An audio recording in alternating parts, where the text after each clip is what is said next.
everybody, this is the Deep End with Ebony B, and this is my special guest.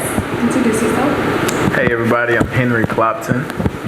Okay, Henry, what do you do? I work for a non-profit. I'm gonna let you work, Henry. You can do whatever you want to do, get comfortable. 3, 2, 1. Action. Alright. I work for the 100 Black Men of America, which is a national non-profit mentoring organization based here in Atlanta, Georgia. I had this in order when my sister knocked it on the floor.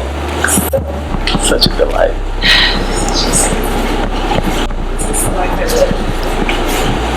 What stone is that on your little bracelet? Emerald. Is that emerald? May. May, it's my birth month. Yes, it is.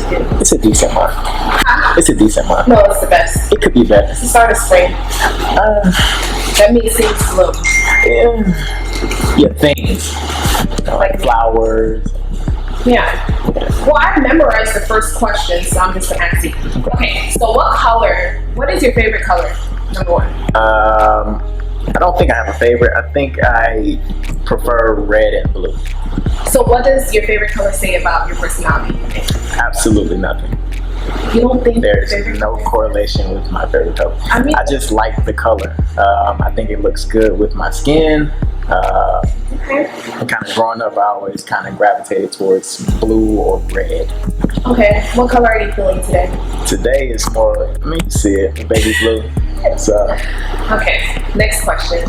Would you say you're a good listener? Great listener. Yes. Okay. I'll emphasize that. Great listener. Great listener. Okay.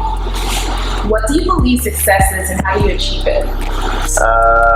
I think success can take on many forms. Okay. I think it has to deal with how you see the world, how you perceive it, how you grew up.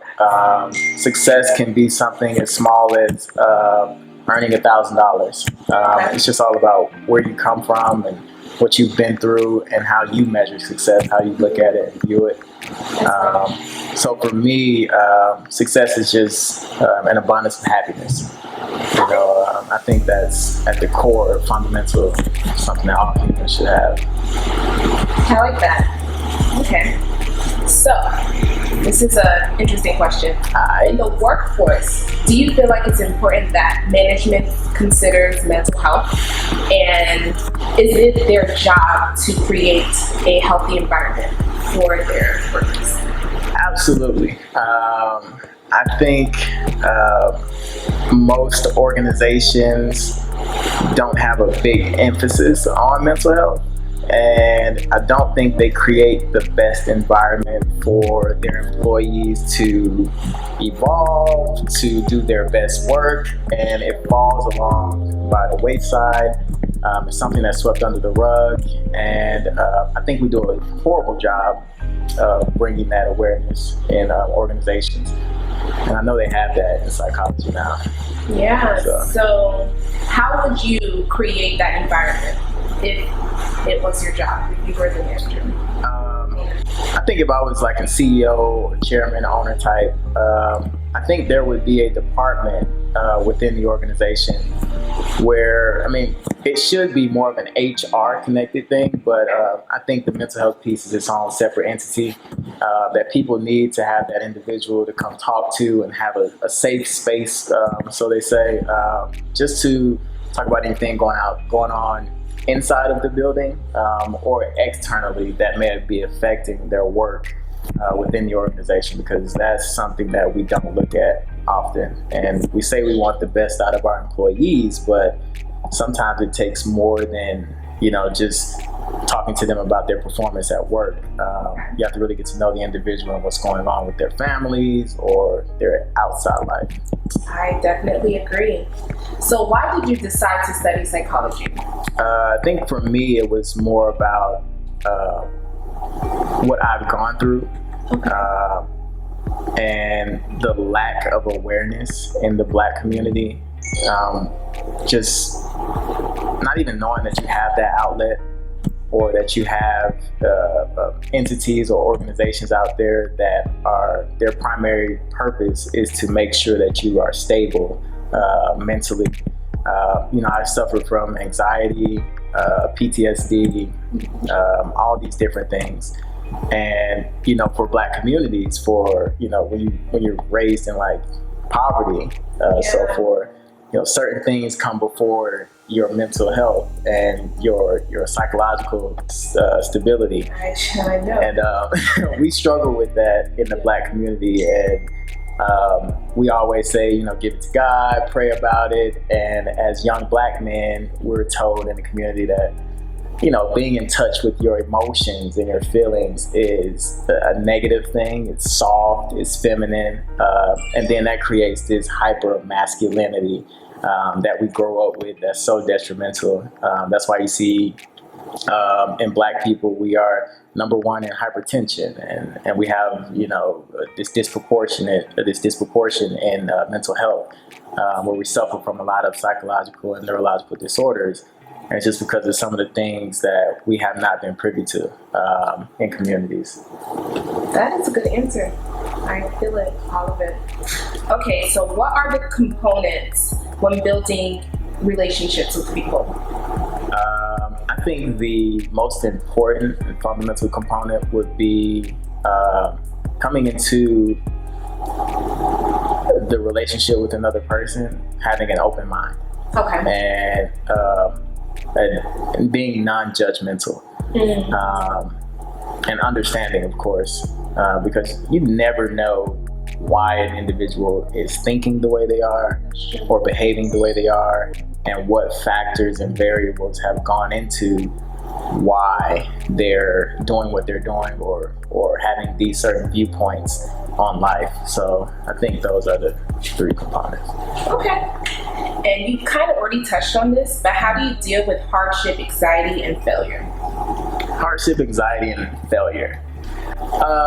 For me, you have to have a great support system. So a lot of people don't have that support system.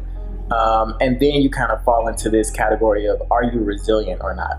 And if you don't have that resilience, then you must have a solid support system, and vice versa.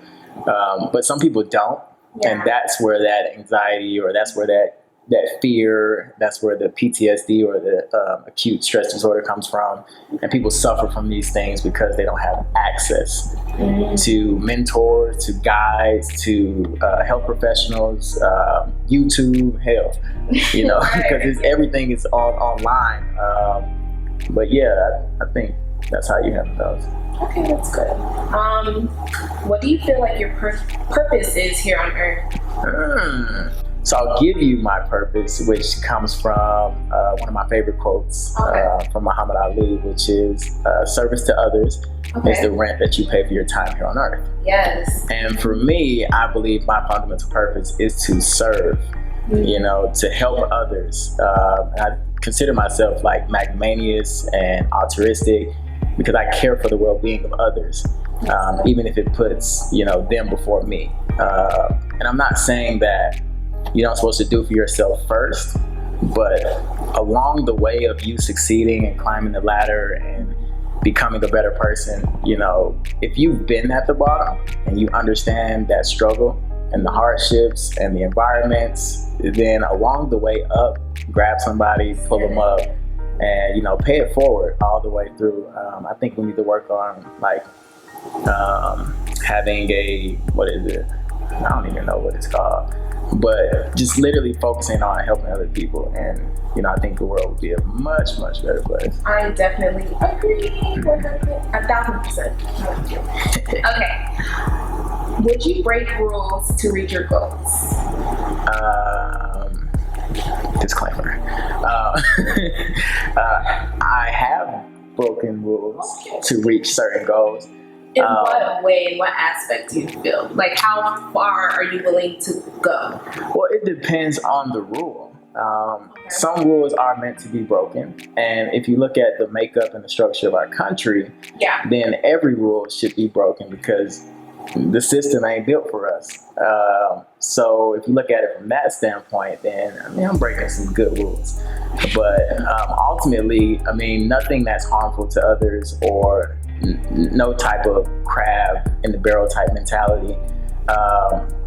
Just finding different ways to go around barriers and adversities to become successful.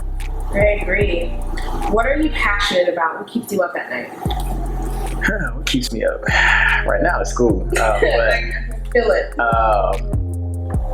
What keeps me up? I would say my ambition, the goals and the visions that I see for myself in the near future, and that keeps me up sometimes. Are you go get a snack while you're up type person? You know what? I am actually, and I'll tell you my favorite snack. Oh, what is that? Let me see. It's between hot Cheetos. Hot Cheetos. Hear me out. At night, hot Cheetos. Okay. You can do a honey bun. Okay. With the hot Cheetos? Nah, that's gonna mess your stomach up. But I done had that experience before, so we can go there. But the honey bun, or you can do like an oatmeal pie. And you can't go wrong with the oatmeal pie. I'm trying to tell you. Or some cheeses. I can't even forget about my cheese. What types of cheeses though? The original. What you mean? You can't. What, you a white cheddar? Yeah. You got to go. You got to go. White cheddar over original. I had some the other day as a midnight snack. I can't eat too many white cheddar. Because then I'm like, Okay. All right. My next question is, what is one way you feel we could solve discrimination in this country? I talk about this quite a bit. It takes a village. It does. To really rectify discrimination and racism in this country. We've been suffering for centuries with this, and I think we have to try something new. I agree. People say, get out there and vote, and I have nothing against voting. I think voting does help push the needle. I considered not voting. I didn't vote in 2016, but I think I'll exercise my right this year, just because I know it's so much riding on it. But more so, just voting locally too, and voting in the Senate, our judiciary, things of that nature.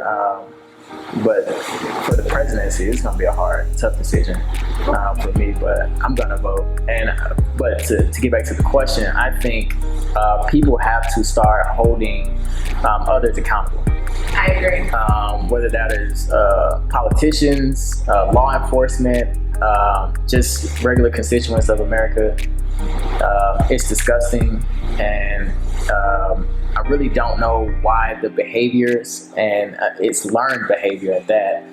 Like, kids are not born racist. They're not born with this discriminatory mindset. So we got to do a better job at just holding these people accountable and doing it in a way that they understand we're not a threat to them. That's a good way to break it down. Mm-hmm. Okay. My next question is, are you willing to relearn when presented with new information? Absolutely. You got to be open-minded at all times. It's a part of being open-minded. Mm-hmm. All right. Do you give the same love to others that you wish to receive? No. That was honest. No.